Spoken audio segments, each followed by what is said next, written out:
Hello and welcome to Launerin's Gamerscore and welcome to Fin Fan Friday. It's time for part 3, so let's jump right in. Alright, so this is where we left off last time. Let's just get right to it.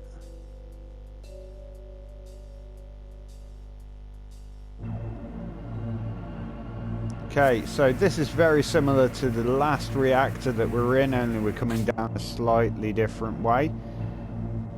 So we'll just have to make our way through here rather than coming down the stairs. There we go.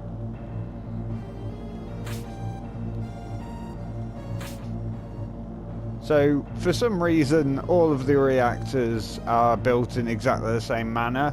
This one appears to be in slightly better condition than the last one, though, because if memory serves, it was all kind of falling apart a little bit. There we go. It's even got a save point in the same place.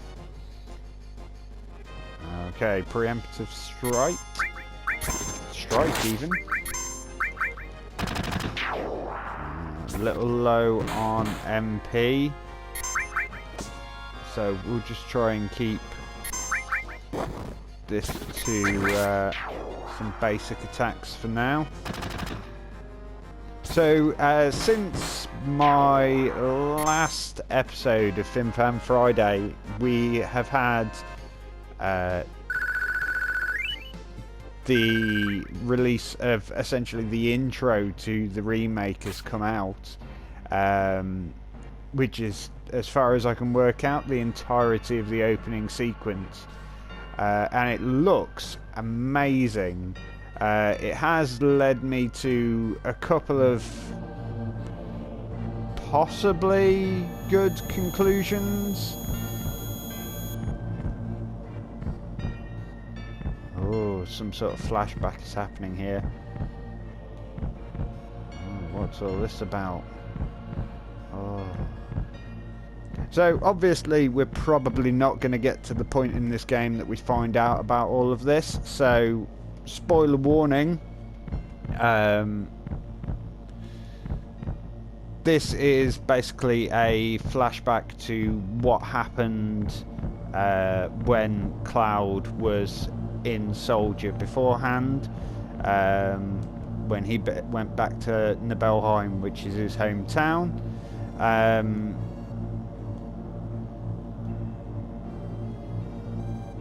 with Sephiroth to investigate a reactor that had malfunctioned. Not really a massive part of the game, the reactor malfunction, but it is a quite substantial amount of story that happens in that flashback sequence, but we're probably not going to cover it in this series of videos, depending on how far we actually get until the release of the main game, and then I will just flood my channel with videos of me playing that. So with regards to the intro, it's led me to the conclusion that there's a lot more detail been put into Midgar. It appears a lot bigger than it does in the original version of the game, and there's a lot of detail that leads me to believe that they probably wouldn't go through all that effort of building all of those different things if they weren't planning on using it. So I think that maybe you might be able to explore Midgar a little bit more. Like you might have free time at some point to go and actually explore Midgar, including... Oh no, did not want to do that.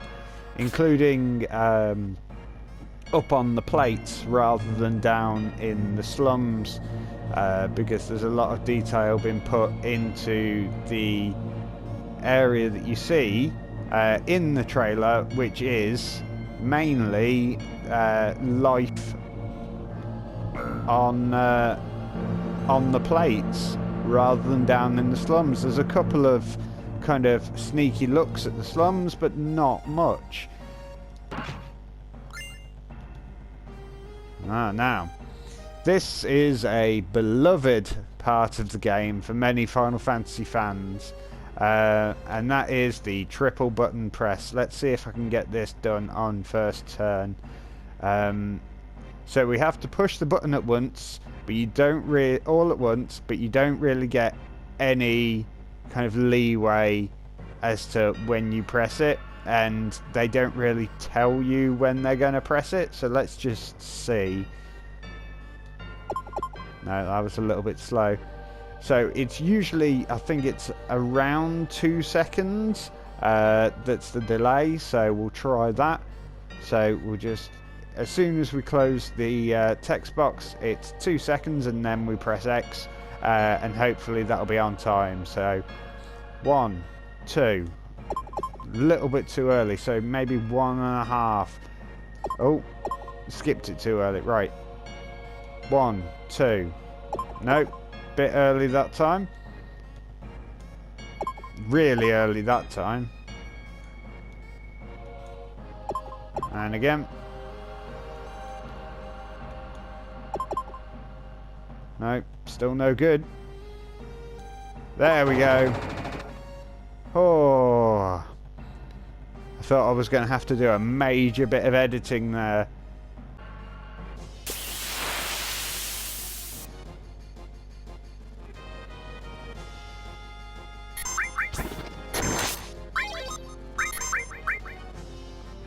Okay, so I kind of fumbled Tifa's limit break there, and it would have been a good opportunity to show you how it works.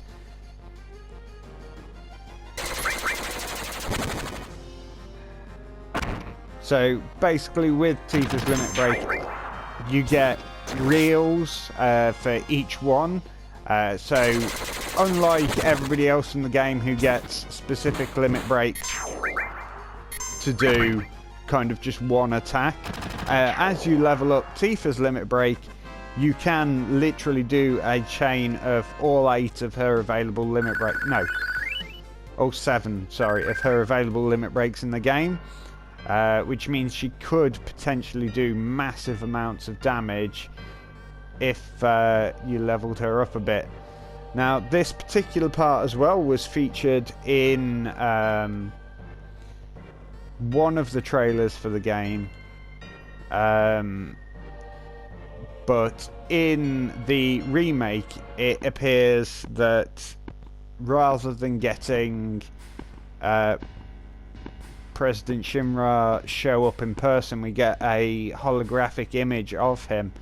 So that's one thing that's changed in the remake.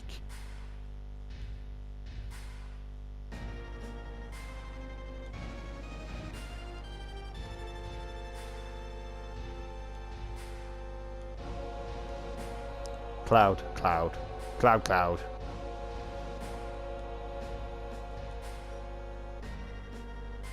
Yes, perhaps too brilliant.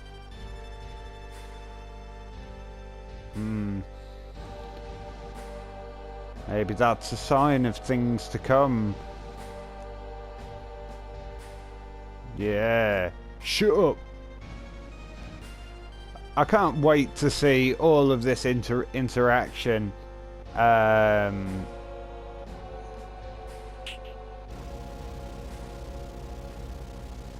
In the remake.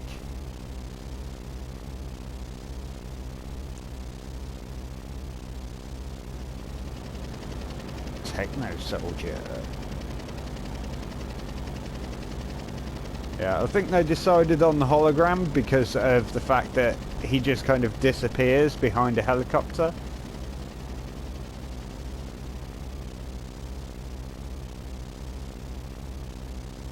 Yeah, just a machine.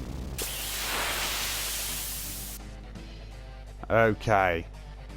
So I forgot to heal everybody up, but never mind. Just heal them too.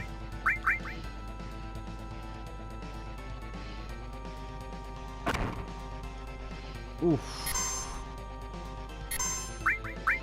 So Barrett's limit break is big shot, which just basically does a larger amount of damage than he would ordinarily do. There we go. So obviously this is, I don't think we've come across this type of attack just yet, where we attack from both sides. Tifa again? Oh well, so there we go. So if you just get hit, it does a normal amount of damage, but if you manage to hit yeah, then it does bonus damage as well.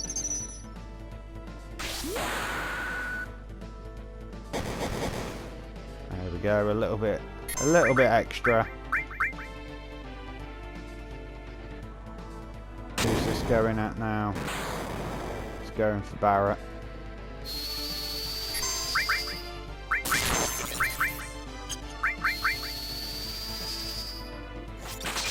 Yeah, Barrett's running out of MP. I think I'm going to have to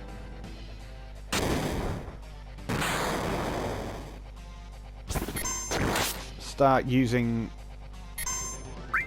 items with Cloud. See how that does. There we go. So I managed to get Cloud's second limit break, which is called Cross Slash. Oh dear. Not looking good for Barrett. Which does a big amount of damage, and with certain enemies at least, stops them as well, so that they can't attack. But that was enough for this one. There we go. Got a decent amount of XP, and a new bangle, which is always good.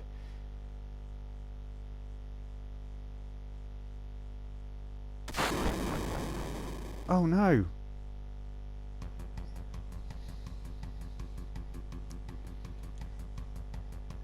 So fans of the game and people that have already completed it or whatever, again, a little bit of a spoiler in this one.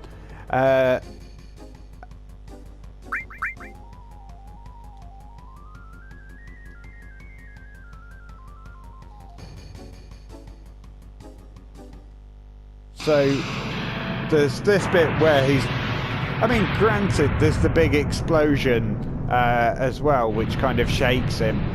But he can't hold on with two hands. And in the final ending sequence of the game, there's basically a bit where he falls and catches onto a ledge and catches Tifa as well at the same time.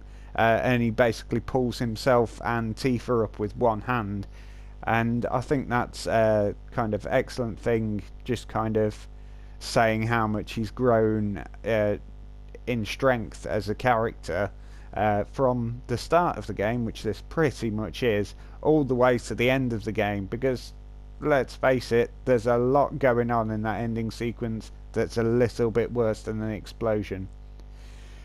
So obviously we have fallen to our death, and that is the end of Final Fantasy VII. Yeah, so we're being spoken to now by a mysterious voice.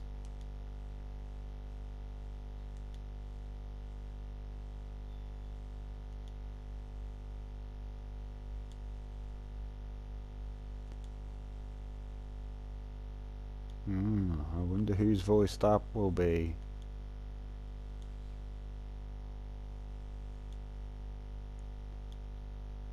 So I could go full spoilers on the voice, but I'm not going to. So this is another character in the game who we met earlier on, and now we are meeting them again in the only place in Midgar where flowers grow. Well, in one of the two places in Midgar that flowers grow. That's it, dust yourself off, don't worry about the flowers.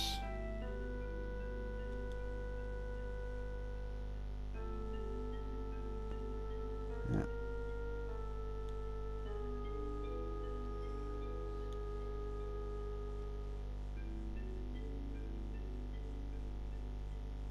Right, yeah, I'm just gonna go. See ya. Yeah, it won't let me go. So, I'm guessing we have to talk to this person then.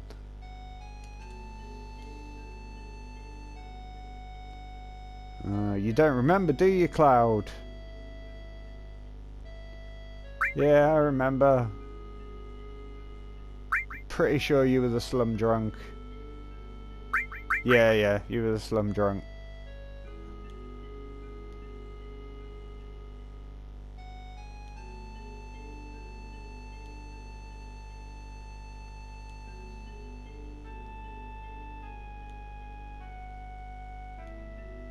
Yeah, it's good for absolutely nothing.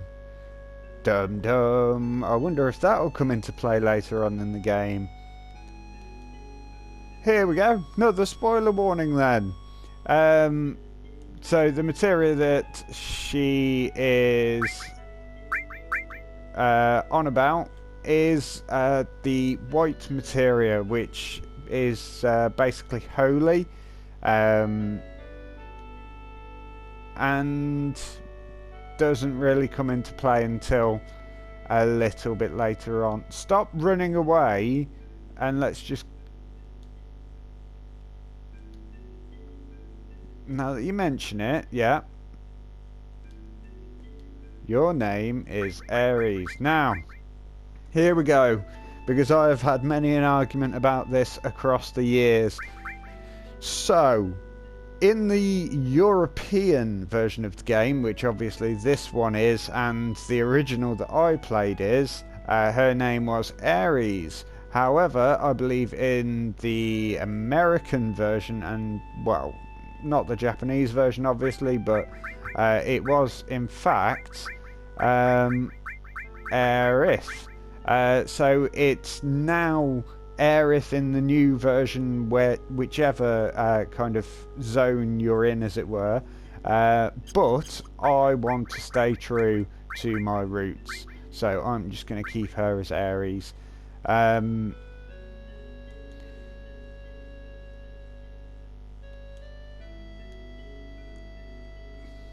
Jack of all trades.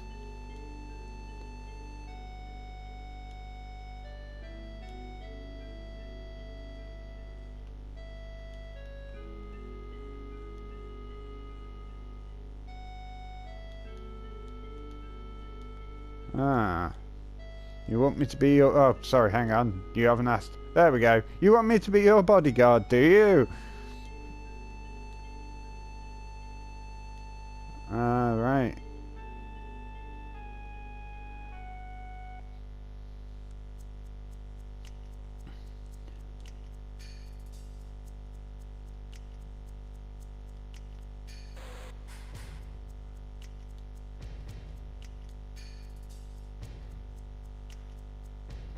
See, I don't get this hey sis nonsense. So this is Reno. He's a Turk, which are like a organisation within Shinra that do like spying and things. They're generally not very nice people, but anybody that's played this game all the way through and or has seen Advent Children will know that they're alright, really. No matter how mean they seem to be. I mean, you know, Reno, of course, is very considerate and tells the soldiers with him not to step on the flowers. I mean, he's ruined them himself. Okay, so I always forget to do this, so we'll just jump into the materia and we'll just equip a little bit for you. We'll pop that on as well, so that you've got a nice little bit of materia on you. Because who knows what might happen in the next few minutes. Okay, and I'm going to try and get all of this right as well. Now, for some reason, the entirety of the movement round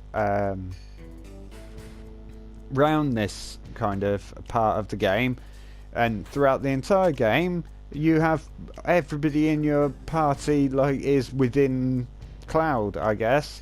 But for some reason, for this specific bit, they decided, no, we're gonna just have Aeris step out. Oh no! Aeris has fallen!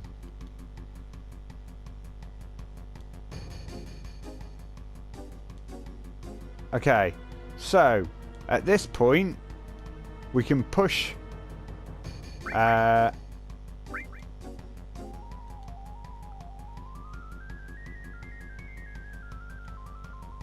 these barrels, and they will land on the heads of the enemies and stop them from chasing Aeris.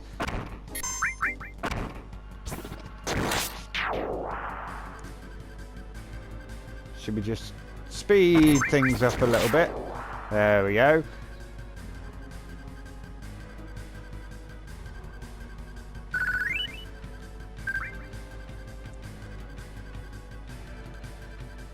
Alright, now we have to just wait for the next...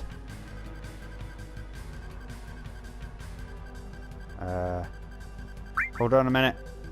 Hold on. Push this one. Yes. Haha! Gotcha. Okay, and then it'll be this one next, I think, because this one will go down the stairs. There we go. So Aeris has just got to the top of the stairs. We're going to push this one down.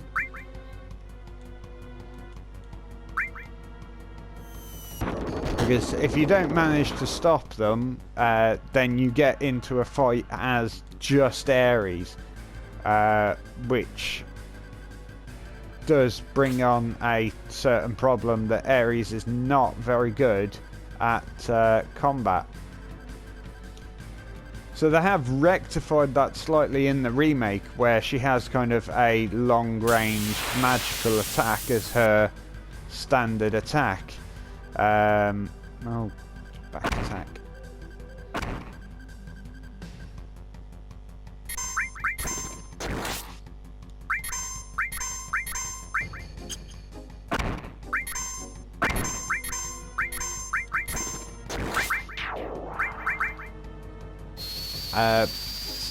So she can do kind of long-ranged attacks that will do a half-decent amount of damage.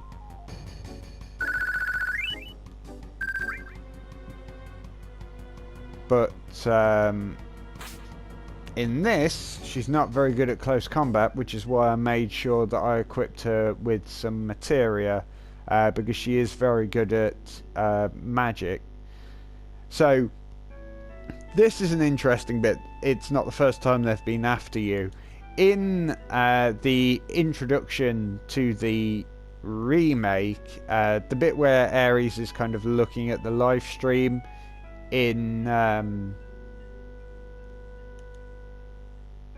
the alleyway, and then she kind of looks up towards the end of the alleyway. I've watched it over and over. I can't see anybody there or hear a like noise that there might be somebody coming down the alleyway, but I think it might be a hint that, you know, somebody's after her and she might have heard something, and that's the hint at the Turks trying to find them.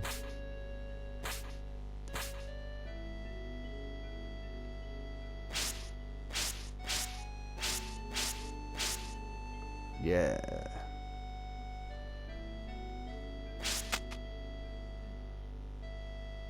Come on.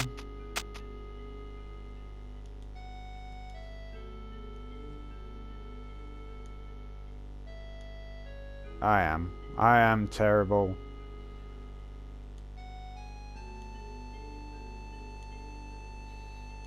Yeah, the strange Mako glow. Which is, again, something that wasn't really noticeable in the trailer. They were kind of like a light blue. Cloud's eyes, but I wouldn't say that they were glowing. Come on then.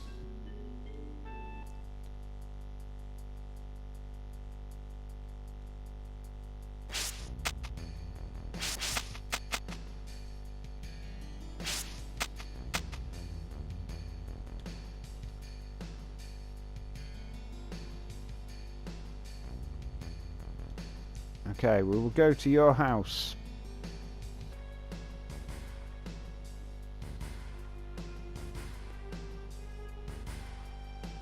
So obviously these are the slums. Everything is a bit run down here, which you'll see a little bit better in the fighting sequence. So while we've got a second, I will talk a little bit about Aeris' limit break. So her first level limit is Healing Wind, and that literally just heals you up a little bit. All of her limit breaks are support limits, so she'll basically start off with healing ones, and then you'll get one called, I think it's Seal Evil. So this is how Aeris attacks. Clonk.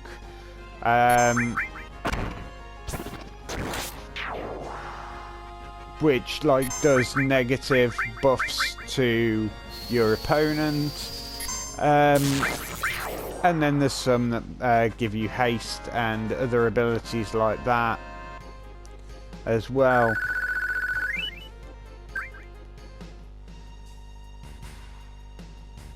There we go. So this is Sector 5, I think, if memory serves. So obviously we've got more shops here, and there's a little bit of story that you can learn about as well while you're here as well. But in the meantime, let's just go.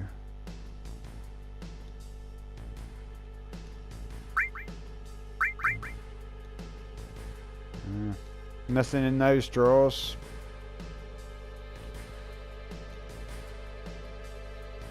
So in the meantime, we'll just go over to this strange glowing place over here. Oh look! Look at all these flowers. They're everywhere. I wonder who could live here.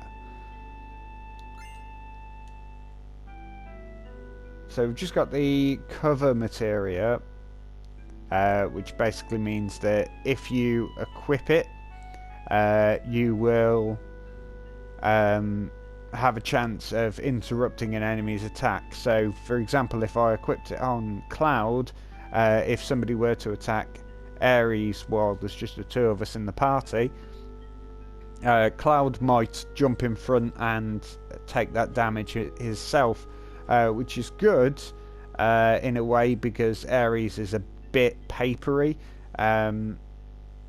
but it also means that Cloud will basically take double the amount of damage that he normally would, and might die a bit easier.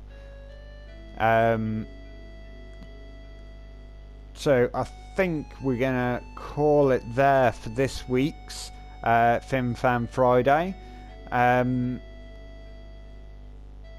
We haven't done that much because it's all kind of been a little bit story driven this week, but hopefully we're a good section on, and we'll jump back into it next week, where we'll have a look around Aeris' house, which I'm looking forward to the remake version of, because obviously it looks very fancy in this one, and it'd be interesting to see how they bring that across, and I'm interested to see on how all of the garden and things look as well. Really interested as well to see how the slums look in the remake, and hopefully we'll get a sneak peek at that soon as well. So for now, that is all for Fin Fan Friday. Thank you very much for watching. If you did enjoy this video, please do like, share and subscribe, and I will see you next time. Bye bye.